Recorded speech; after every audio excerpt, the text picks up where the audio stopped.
The sprawling spaceport of Nexus Station hummed with activity as Trent Harlow checked his balance for the fifth time that hour. The numbers hadn't changed. He was still 65,000 credits in debt, with no prospects of paying it back. His ship, the Wayward Comet, was 3 days away from being repossessed, and his reputation as a reliable freight hauler was hanging by a thread. "Another one?" asked Jormund, the four-armed Centaurian bartender at the Cosmic Wayfarer. Trent shook his head. "Can't afford it." He scrolled through his datapad, reviewing the list of clients who owed him money. Most were small-time, barely worth the fuel it would take to track them down. But one name caught his eye. Drazik, an eccentric merchant from the outer colonies. The alien owed him 70,000 credits for a shipment of rare minerals Trent had delivered 6 months ago. "Ever heard of someone named Drazik?" Trent asked. Jormund's upper eyes widened slightly. "The Collector. Lives in the Helios system." "That's the one. Strange fellow. Used to be a big trader in artifacts and exotic goods. Now he just hoards treasures in that fortress of his.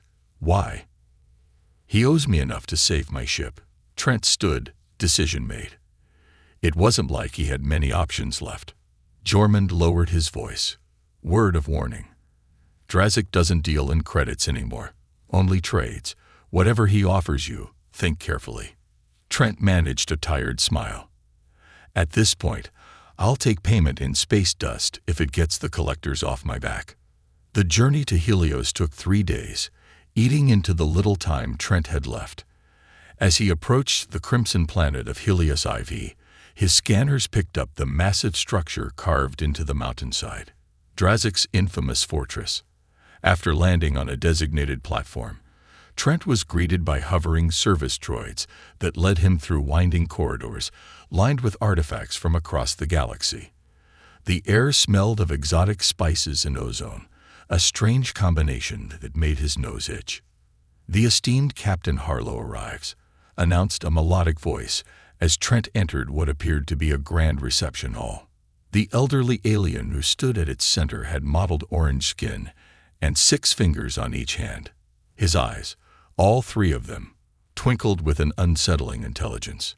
"Drazik," Trent kept his tone professionally neutral. "We need to discuss your outstanding balance." "Ah yes, the minerals. Exceptional quality. They've served their purpose wonderfully." Drazik clapped his hands together. "I understand you're in quite the financial predicament." Trent frowned. "News traveled fast in this sector, apparently. I'm here to collect what you owe me. Nothing more." Of course. But you see, I no longer deal in such mundane things as credits." Drazik's middle eye blinked independently of the others. "I offer something far more valuable. Nevora, please join us." A side door slid open, and Trent felt his breath catch. The woman who entered moved with an almost liquid grace, her skin a pale blue that seemed to shimmer with its own inner light. Hair the color of platinum cascaded down her back, but it was her eyes that captured Trent's attention. Solid silver, without pupil or iris, yet somehow expressive. "Father," she said, her voice carrying an echoing quality that seemed to resonate in Trent's chest. "You called for me?" "Yes, my dear. Meet Captain Trent Harlow, your new bondmate." Trent blinked. "My what?" The temperature in the room seemed to drop several degrees. The woman's, Nevora's, silver eyes narrowed dangerously, and Trent noticed small objects around the room beginning to vibrate. "You promised," she said to Drazik, her voice now carrying a dangerous edge. "You promised you wouldn't do this again." "The debt must be settled, child," Drazik replied calmly. "And Captain Harlow needs assistance that only you can provide." "Now hold on." Trent raised his hands. "I came for credits, not a bondmate, whatever that means." "It means," Nevora said coldly, "that my father is trying to trade me to settle his debt. Again." "That's not happening," Trent said firmly. "People aren't currency." Drazik sighed dramatically. How disappointingly narrow-minded. "The bonding contract is not slavery, Captain. It's a mutually beneficial arrangement. Nevora possesses unique abilities that could be of great value to someone in your position, and you offer protection that she requires. I don't need protection, Nevora snapped, the vibration of nearby objects intensifying. The collectors disagree, Drazik replied sharply, and Trent noticed how Nevora suddenly stilled. What collectors? Trent asked, feeling increasingly out of his depth. Before either could answer, alarms began blaring throughout the fortress. Drazik moved with surprising speed to a control panel, his expression transforming to one of genuine fear. They'd found us sooner than expected, he muttered. Captain Harlow, I offer you a new deal. Take my daughter to safety, and I will transfer 150,000 credits to your account immediately. Father, Nevora protested. There's no time, Drazik interrupted. The fortress defenses will hold them for 20 minutes at most. That should give you enough time to reach your ship. Trent's mind raced. This was twice what Drazik owed him, enough to clear his debts and keep his ship. But something wasn't right. Who's coming? And why do they want her? Questions better answered in transit, Drazik said, manipulating controls. A holographic display showed a massive ship entering orbit. The funds have been transferred. Now go. Nevora looked between her father and Trent, conflict clear on her face. Father, come with us. Someone must remain to misdirect them, Drazik said softly. Remember what I taught you, daughter. Trust no one until they've earned it. The fortress shuddered as something impacted its outer defenses. Trent made a split-second decision. If you're coming, it's now or never, he told Nevora. She hesitated just a moment longer, then nodded. Lead the way, Captain. As they rushed through the corridors toward the landing pad, Trent's comm device pinged with a notification of funds received. Whatever trouble he was racing into, at least he'd be able to face it with a solvent ship. Behind them, the fortress trembled under assault, and ahead lay nothing but uncertainty. The wayward comet broke through Helios Ides' atmosphere with shields straining. Trent's fingers flew across the helm controls as proximity warnings screamed through the cockpit. Behind them, a sleek obsidian vessel twice their size pursued with relentless determination. They're charging weapons, Nevora observed from the co-pilot's seat, her voice unnervingly calm. Fantastic, Trent muttered. Any other good news? The ship shuddered as their pursuer fired a warning shot across their bow. Trent banked hard, diving toward a dense asteroid field that bordered the system. You're taking us into the fractured belt. Nevora's silver eyes widened. The gravitational instabilities will tear us apart. They'll tear them apart too, if they follow. Trent flashed her a tight grin. Unless you've got a better idea. Nevora hesitated, then placed her pale blue hands on the navigation console. To Trent's astonishment, her fingertips began to glow with soft light that spread into the ship's systems. What are you? Quiet, she commanded. I need to concentrate. The ship's navigation display flickered, then displayed a series of coordinates that hadn't been there before. A jump path, but unlike any Trent had ever seen. It cut through gaps in space he wouldn't have believed existed. Follow this exactly, she instructed. Don't deviate by even a micron. That path can't be real, Trent protested. It cuts through 3 known gravity wells. Another blast rocked the ship. Their shields dropped to 60%. Your call, Captain, Nevora said. Trust me or take your chances with them. Swearing under his breath, Trent punched in the coordinates and activated the jump drive. The stars stretched around them, and the wayward comet lurched sickeningly as it followed Nevora's impossible path. For terrible seconds, warning alarms blared as the ship's structural integrity sensors registered strain beyond safety parameters. Then, silence. They emerged in empty space, no pursuer in sight. Where are we? Trent asked, checking the navigation systems. To his confusion, they showed nothing recognizable. A pocket between systems, Nevora explained, slumping in her seat. The glow had faded from her hands, leaving her looking exhausted. It's not on conventional charts. That's impossible.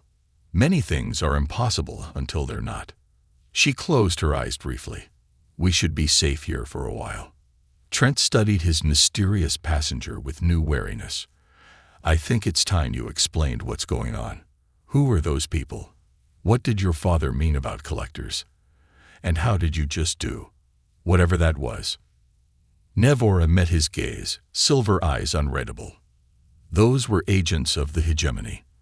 They collect beings with unique abilities for study and exploitation. As for what I did, she flexed her fingers. My species can perceive and manipulate space-time in ways yours cannot. It's why we're hunted. Your species. There are more like you. Very few now. A shadow crossed her face. The hegemony has been thorough. Trent leaned back, processing this information. He'd signed up to collect a debt, not become entangled in what sounded like an interspecies conflict with a shadowy organization. Your father set me up, he realized. He knew they were coming. He needed someone to get you away, and I walked right into it. Yes, Nevora admitted without apology. Though the credits he sent you were real enough. Trent checked his accounts again. The transfer had indeed cleared, 150,000 credits, exactly as promised. Enough to save his ship and clear his debts, with some left over. So what now? He asked. I drop you somewhere safe and we go our separate ways. Nevora laughed, a sound like crystal chimes. There is no somewhere safe for me, Captain. Not anymore. The hegemony has tagged your ship. They'll track it through conventional space. You're as much a target now as I am. Trent swore colorfully. However, she continued, I can keep creating jump paths they can't follow. But each one drains me. I need recovery time between jumps. So we're stuck together. Trent ran a hand through his dark hair. Perfect. The arrangement needn't be permanent, Nevora said stiffly.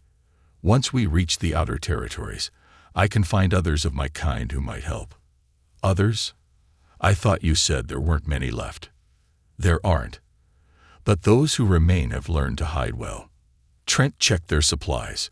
Enough food and water for 3 weeks if they rationed carefully. The fuel cells were at 80% capacity. Not ideal, but workable.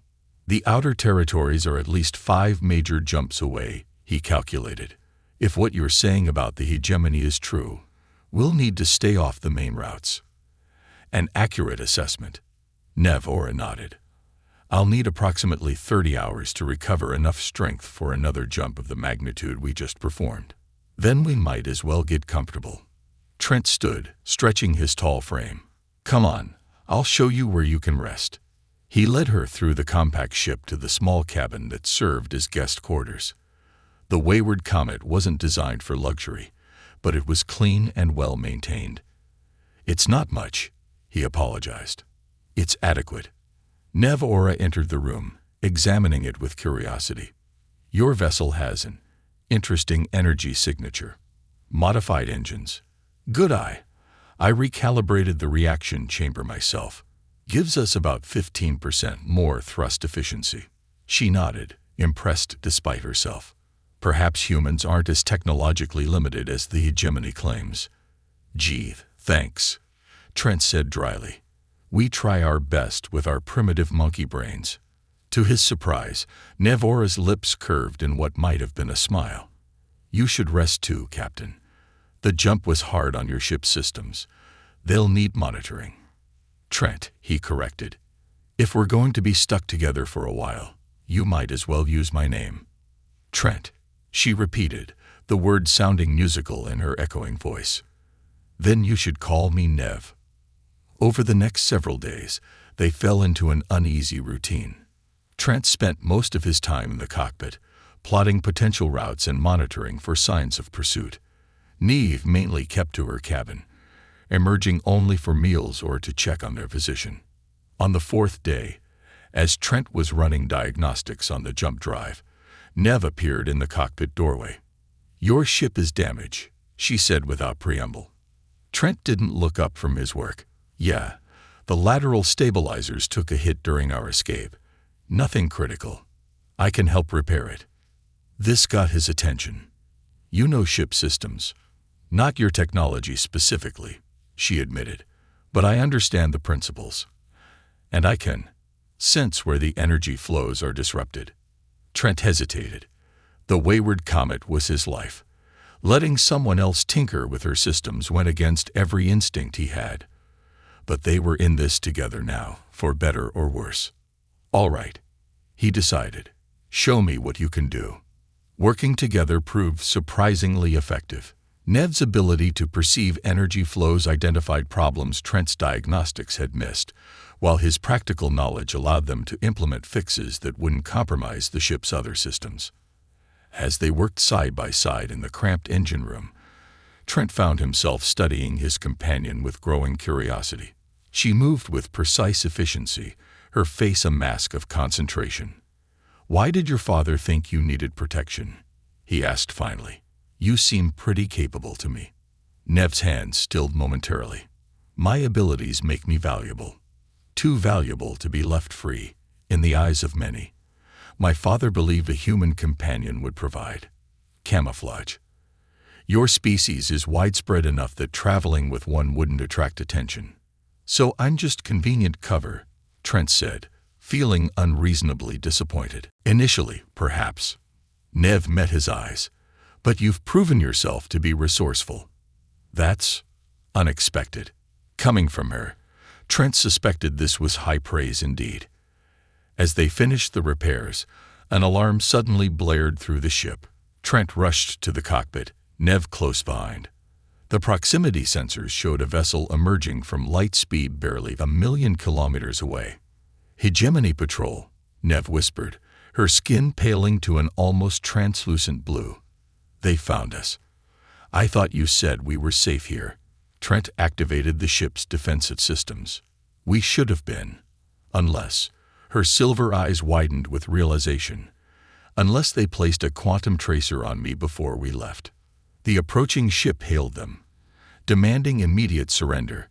Trent looked at Nev, saw the fear she was trying to hide, and made a decision.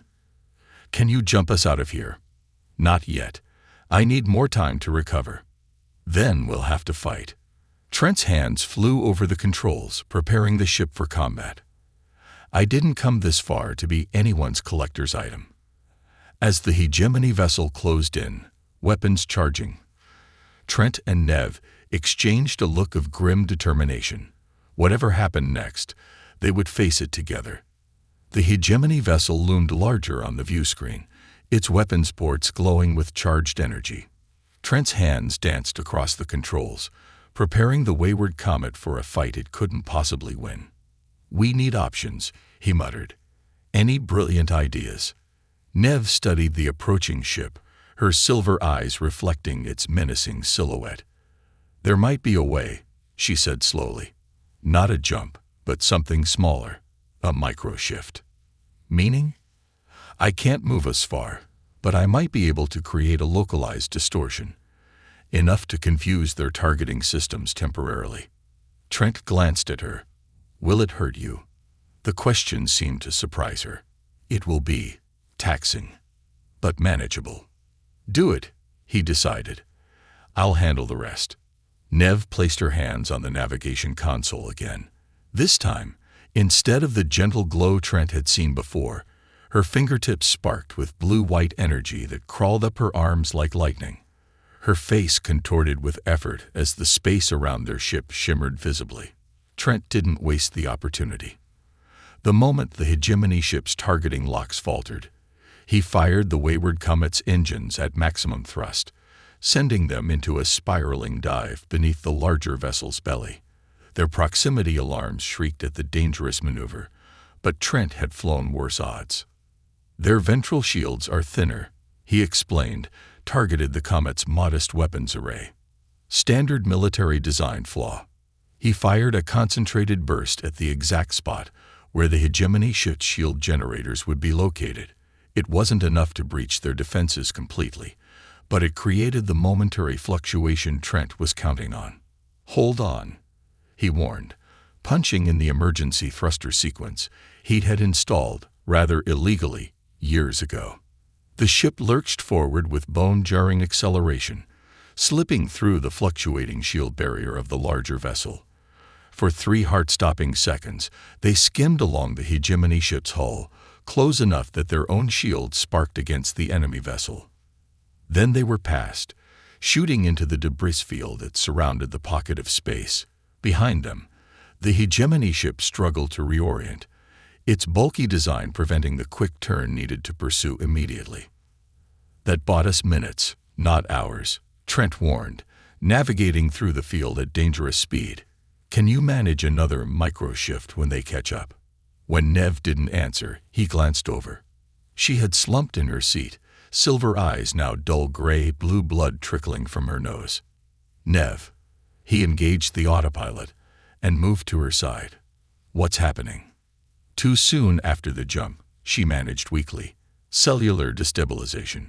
Trent helped her to the med bay, where she directed him to administer a stabilizing agent from her personal supplies. As the medication took effect, some color returned to her face. You should have told me it would do this to you, Trent said, anger barely masking his concern. Would it have changed your decision? She asked. He didn't answer, which was answer enough. The hegemony will send a retrieval team rather than destroy us, Nev explained, her breathing steadying. They want me alive. That's our only advantage. Why? What makes you so valuable to them? Trent asked, cleaning the blue blood from her face with surprising gentleness. Nev was silent for a long moment, clearly debating how much to reveal. Finally, she sighed. My people, the Luminarcy, don't just perceive space-time differently. We can influence it. Small changes, usually, but with proper training and equipment. She hesitated. We can create permanent passages through space, stable wormholes that don't require massive energy expenditure to maintain. Trent stared at her. The implications were staggering. Controlled, stable wormholes would revolutionize interstellar travel, making the current jump drive technology obsolete overnight. The hegemony wants this technology, he realized. They want to control it, Nev corrected. They've been hunting my kind for generations, studying us, trying to replicate our abilities through technology or genetic engineering. And your father? Where does he fit in all this? Nev's expression darkened. My father was once a respected Luminarcy scientist. He believed cooperation with other species was the path forward. He shared some of our knowledge with the hegemony, thinking they would use it responsibly. I'm guessing that didn't work out so well. The hegemony betrayed him, used his research to develop tracking technology that could find Luminarcy anywhere in known space. When he realized what they'd done, he fled with me, his research assistant at the time. We've been hiding ever since, and trading you to unsuspecting ship captains when necessary. Trent couldn't keep the bitterness from his voice. Not trading, Nev corrected. Placing. My father has been trying to find allies who can help protect what remains of our people. The credits were just to ensure you'd have resources for the journey. He could have asked, Trent pointed out. Would you have said yes if he had explained everything? Nev challenged. Or would you have walked away from a conflict that wasn't yours? Trent had no answer for that. His life had been complicated enough before getting involved in an interspecies struggle against a powerful organization. The ship's proximity alarm began wailing again. The hegemony vessel had reoriented and was closing fast. We can't outrun them forever, Trent said, helping Nev back to the bridge.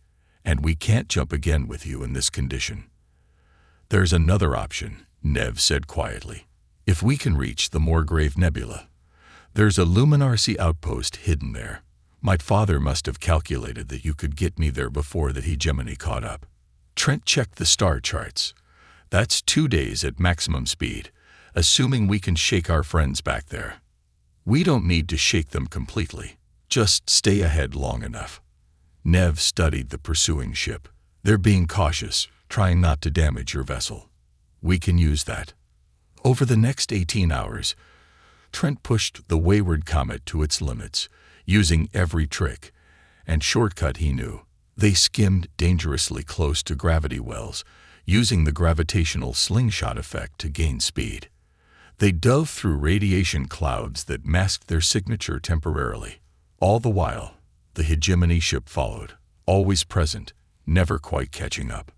During a rare quiet moment, as they drifted through a particularly dense radiation belt that would hide them for at least an hour, Trent found Nev in the ship's small galley, preparing a strange blue liquid.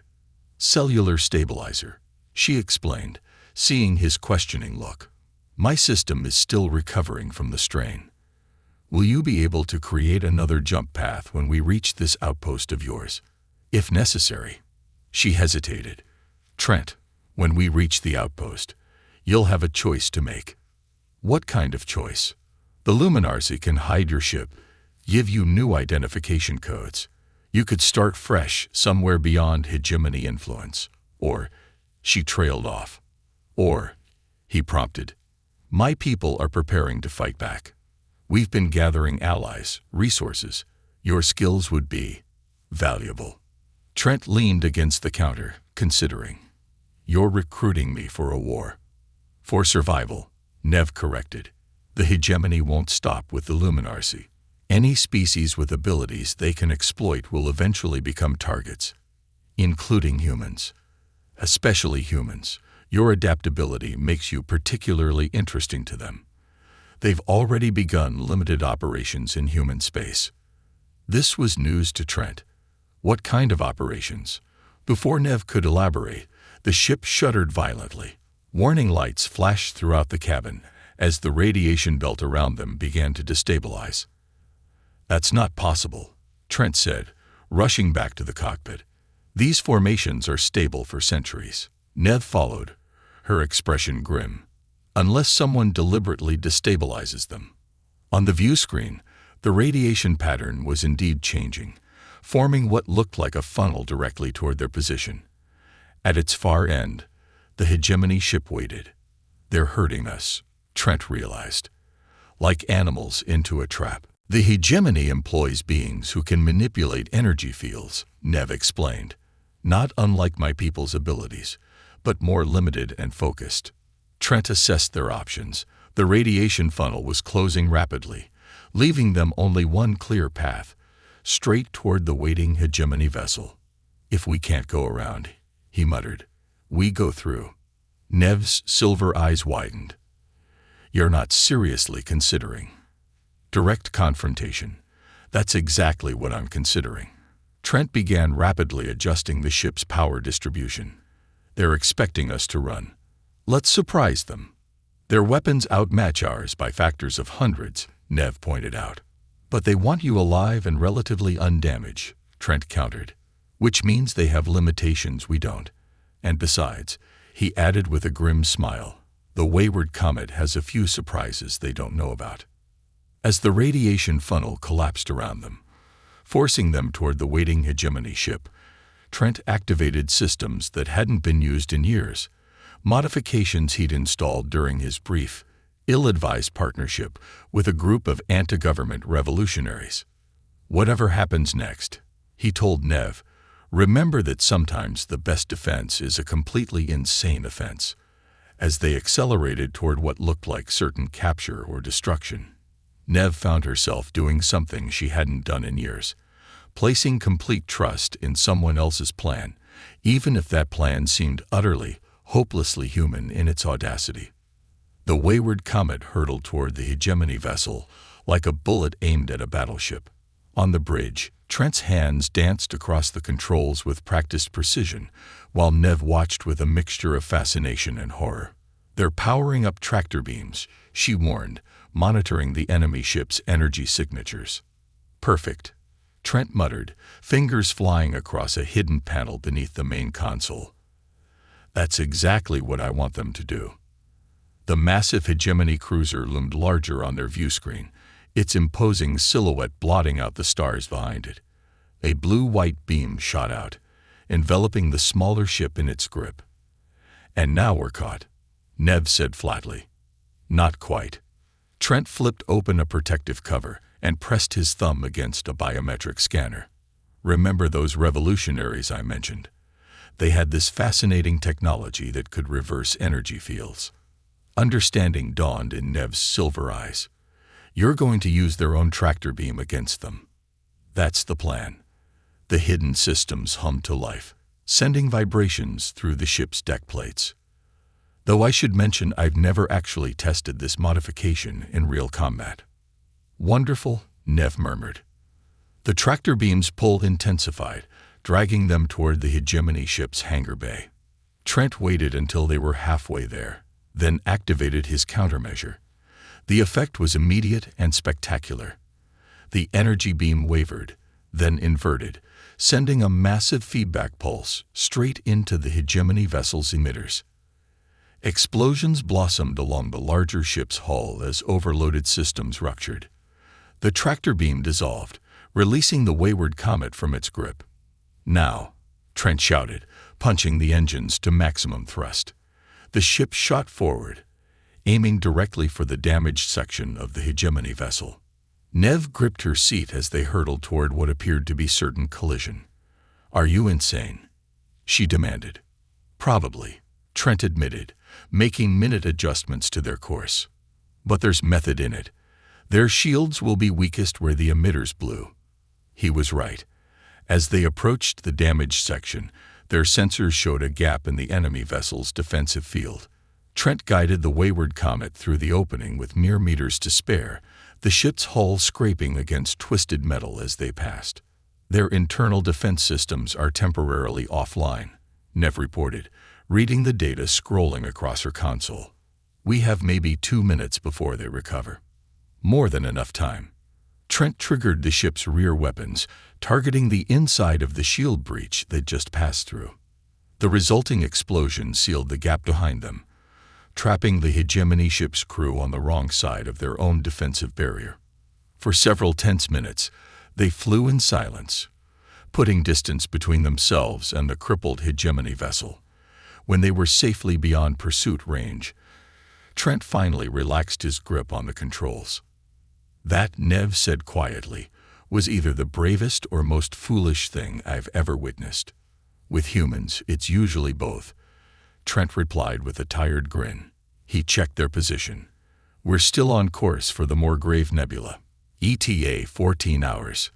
The hegemony will send reinforcements," Nev warned. "What you just did will be reported as an act of war." "They declared war when they started hunting your people," Trent said simply. "I just acknowledged the battlefield." Nev studied him with new interest. "Most beings would have handed me over by now. The reward would be substantial. Why risk everything for someone you barely know?" Trent considered the question seriously. "Maybe I'm tired of running," he said finally. "I've spent years taking whatever jobs would keep my ship flying, never asking too many questions about who I was working for or what they wanted transported. Then I met you and your father, and suddenly the stakes became clear. And you chose a side." "I chose to act according to what I believe is right," he corrected. "The hegemony represents everything I've always hated, power used to control and exploit. If helping you means opposing them, then that's what I'll do." They fell silent, both contemplating what this commitment might mean for their futures. As the ship continued its journey toward the nebula, Trent noticed Nev watching him with an expression he couldn't quite interpret. "What?" he asked finally. "My father chose well," she said simply. "Better than I think even he realized." The approach to the Morgrave Nebula was breathtaking. Swirling clouds of luminescent gas painted the void in shades of emerald and amethyst, creating mesmerizing patterns that seemed almost alive. Trent followed Nev's directions, guiding the ship along what appeared to be random trajectories through the nebula's outer reaches. "The patterns hide navigation markers," she explained. "Only Luminarcy and those we trust can read them properly." After nearly an hour of navigating the nebula's misleading currents, a structure materialized before them. Not a station as Trent had expected, but what appeared to be an asteroid, heavily modified and partially hollowed out. Soft lights glowed from various openings in its cratered surface. "Welcome to Haven," Nev said, "one of the last Luminarcy refuges in this sector." As they approached, A hangar door rised open in the asteroid's side, revealing the spacious docking bay. Trent guided the wayward comet inside, where automated systems took over, securing the ship in a berth. When the hangar repressurized, they were met by a small delegation of Luminarcy. Their appearances varied more than Trent had expected. Some had skin tones ranging from pale blue like Nev's to deep indigo, while others displayed patterns that seemed to shift with their movements. All possessed the characteristic silver eyes that marked their species. Nevora greeted the foremost figure, an elderly Luminarcy with dark blue skin lined with age. "Your father's message said you might come." Elder Thizir, Nev inclined her head respectfully. "This is Captain Trent Harlow. He helped me escape a hegemony pursuit vessel." All eyes turned to Trent, who suddenly felt acutely aware of being the only human present. The first human to enter Haven in over a decade. Thizir observed, "Your species has a complicated relationship with the Luminarcy." "So I'm learning," Trent replied evenly. The elder studied him for a long moment. "Come, both of you. There is much to discuss, and time grows short." They were led through winding corridors carved directly into the asteroid. The architecture was unlike anything Trent had seen before. Flowing, organic shapes rather than the angular construction typical of most space habitats.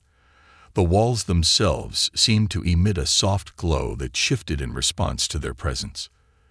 The elder brought them to a circular chamber where several Luminarcy were gathered around a holographic display showing star maps and flight trajectories. The conversation stopped abruptly when they entered. "The situation has escalated," Thizir announced. "Drazik's gambit has forced the hegemony to accelerate their plans. They've begun mobilizing their fleet toward the outer colonies." Nev stepped forward, examining the display. "The research facility. Has it been located?" "Not yet, but we believe it's somewhere in the vortex sector, based on energy signatures our scouts have detected." Trent listened, trying to piece together the fragments of information. "What research facility?" The Luminarcy exchanged glances before Nev answered. "The hegemony has been experimenting on captured members of my species, trying to replicate and weaponize our abilities. Their goal is to create artificial wormholes that only they can control," Thizir added. "Imagine what that would mean. They could deploy forces anywhere in the galaxy instantly, bypass any defense system, control all major trade routes. Galactic domination," Trent summarized grimly. "Precisely." Thizir manipulated the holographic display, zooming in on a particular sector. "We've been gathering allies, preparing for a coordinated strike against their facility once we confirm its location. But now our timeline has been compressed." "Because of us?" Trent asked. "Because the hegemony believes Nevora possesses the final piece of information they need to complete their research," Thizir corrected.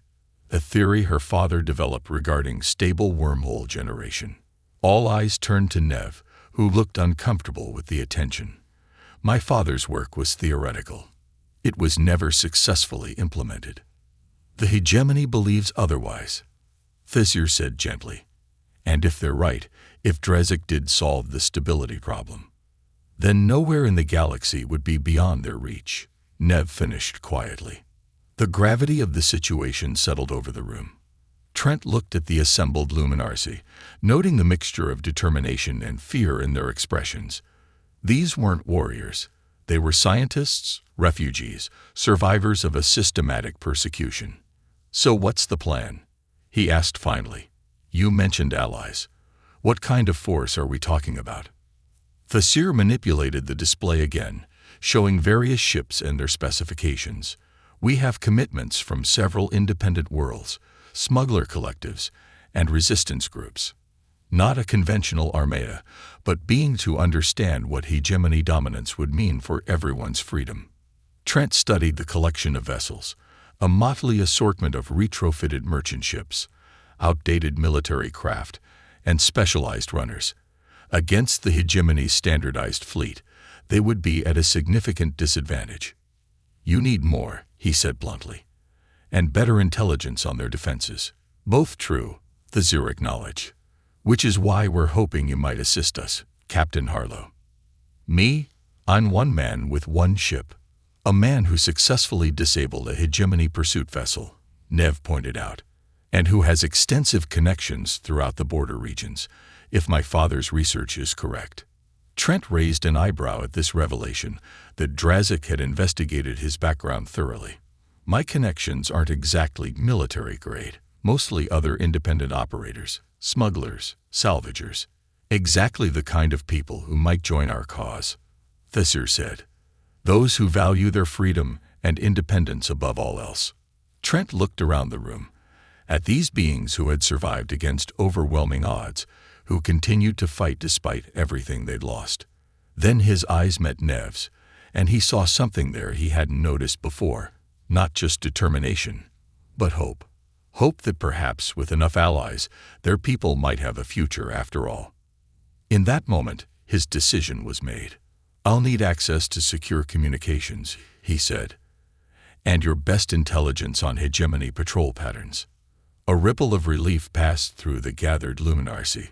Ned's expression softened into something approaching a smile. We should also plan for failure, Trent continued pragmatically. If the hegemony completes their research before we can stop them, what's our contingency? We've prepared evacuation protocols, Thesser replied.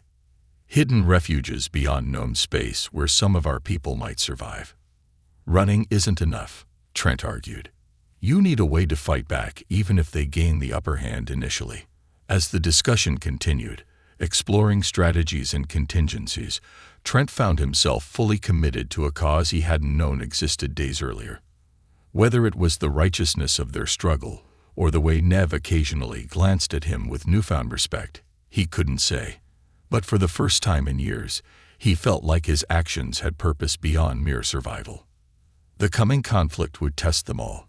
But as Trent began reaching out to his network of contacts, outlaws, misfits, and independent operators who made their living in the shadows between worlds, he realized that humanity's greatest strength might be exactly what the Luminarzi needed: the stubborn refusal to accept defeat, even against impossible odds. Dawn broke over the Morgrave Nebula, painting Haven's observation deck in ethereal light.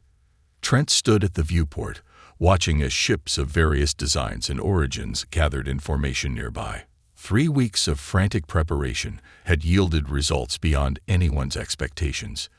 57 vessels had answered the call, ranging from sleek corsairs to retrofitted bulk freighters armed with improvised weapons. Quite a fleet you've assembled, Nev said, joining him at the viewport. Elder Thesser is impressed. It's not about the numbers, Trent replied. It's about the people flying them. Every captain out there has personal experience with hegemony oppression. They're not fighting for abstract ideals. They're fighting for revenge, for freedom, for their very way of life. Intelligence gathered from multiple sources had finally confirmed the location of the hegemony research facility, a massive space station hidden within the radioactive remains of a collapsed star system. The approach would be treacherous, the facility's defenses formidable, but they now had something they hadn't possessed before, a plan with a fighting chance of success. The final briefing starts in 20 minutes, Nev reminded him. Are you ready? Trent nodded, his expression resolute. Over the past weeks, their relationship had evolved from reluctant allies to something deeper, a partnership forged in shared purpose and growing mutual respect. The briefing room was packed to capacity. Representatives from each vessel crowded around the central holotable, where Thesser and the Luminarzi Council had assembled. Trent took his place beside Nev at the front of the gathering. We've confirmed the facility's defensive capabilities, Thesser began without preamble. 3 concentric rings of automated weapons platforms, a squadron of hegemony cruisers on permanent patrol, and energy shields capable of withstanding conventional bombardment. Murmurs passed through the assembly as the holographic display illustrated these formidable defenses. Impossible to breach directly, continued Thesser, which is why we won't attempt to do so. With a gesture, he changed the display to show their alternative approach, a complex, multi-phase operation that would exploit the one weakness in the hegemony's defenses, their own arrogance. The first wave will appear to be a straightforward attack, Trent explained, stepping forward, drawing their attention and resources to the main approach vector. Meanwhile, the second wave will use the radiation fields to mask their approach from the opposite direction. An Arcadian captain with scaled skin raised a clawed hand. The radiation levels are lethal to most species. How do we survive the approach? With these, Nev activated a secondary display showing modified shield generators. Luminarcy technology, adapted to create localized fields that will deflect the specific radiation frequencies present in the region. The plan continued to unfold, a precisely coordinated assault designed to create a brief window of opportunity for a small infiltration team to enter the facility itself. Leading that team would be Nev and Trent, along with specialists selected for their unique capabilities. Our primary objective is to neutralize the research and extract any Luminarcy prisoners, Fisher emphasized. Secondary objective is to disable the facility itself, denying the hegemony the fruits of their work. As the briefing concluded, the assembled captains dispersed to prepare their crews. The attack would commence in 6 hours, barely enough time for final checks and preparations. Trent found himself alone in the hangar bay with Nev, performing last-minute adjustments to their infiltration shuttle. They worked in comfortable silence until Nev finally spoke. "You understand the risk," she said quietly. "If we're captured, the hegemony will extract everything we know. Everything you know." "They can try," Trent replied, not looking up from his work. "I'm serious, Trent. They have methods, technology that can pull information directly from neural patterns. No one can resist indefinitely." Trent straightened, meeting her gaze directly. "Then we don't get captured. Simple as that." Nev smiled faintly at his characteristic human determination. "Nothing about this mission is simple." "Maybe not," he conceded. "But sometimes the most complicated problems have straightforward solutions. We go in, we complete our objectives, we get out. One step at a time." As the countdown to departure approached, Haven became a hub of frenetic activity. Final weapons checks, shield calibrations, communications protocols, every detail scrutinized and confirmed. Through it all, Trent observed the transformation in the Luminarcy around him. Where once had been caution and fear now stood determination and purpose. The infiltration team assembled at the designated shuttle, 6 beings from 4 different species, each selected for specific skills and abilities. Trent took his position at the helm while Nev prepared the specialized equipment they would need once inside the facility. "All ships report ready," announced the Haven controller through their comms. "Operation Daybreak commences in 3 minutes." Trent glanced at Nev, who nodded her readiness. Around them, the other team members made final preparations, checking weapons and equipment with practiced efficiency. "Whatever happens," Trent said quietly, for Nev's ears alone, "I want you to know I don't regret any of it. Meeting you, getting involved in this fight, it's given me purpose I didn't know I was missing." "A surprising sentiment from someone who once just wanted to collect a debt," Nev replied, but her tone was warm. "People change when the stakes matter." The fleet departed in perfect coordination, splitting into the attack waves as planned. Trent piloted their shuttle into position within the second wave, masked by the larger vessels surrounding them. As they approached the outer edge of the radiation field, Nev activated their specialized shields. "Shield integrity holding at 97%, she reported. "Radiation levels within tolerable parameters." The first phase of the attack unfolded exactly as intended. The hegemony forces responded to the frontal assault with textbook precision, deploying their defensive screen and launching interceptors. All attention focused on the apparent main threat, leaving their rear approach relatively unguarded. "Breached point identified," Nev announced, as their sensors located a maintenance access point on the facility's outer ring. "Minimal security presence detected." Trent guided their shuttle through the debris field created by the initial exchange of fire, using the chaos to mask their approach. With practiced precision, he brought them alongside the access point, magnetic clamps engaging to secure their position against the station's hull. "Cutting through now," reported their WebFiction engineer, deploying specialized tools designed to penetrate the facility's outer shell without triggering alarms. Within minutes, they had created an entry point.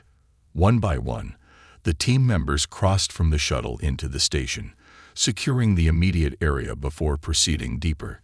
Trent went last, sealing the breach behind them to maintain the station's atmospheric integrity and avoid detection.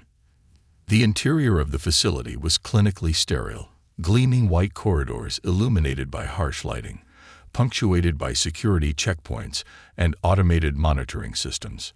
Using the detailed schematics provided by their intelligence sources, the team navigated toward the central research hub. "Life signs detected," whispered their Scenary scout, whose heightened senses allowed her to perceive biological signatures through walls. 2 levels down, multiple individuals in containment. "The prisoners," Nev confirmed. "We need to split up. 3 of us will proceed to the research core while the rest secure the captives."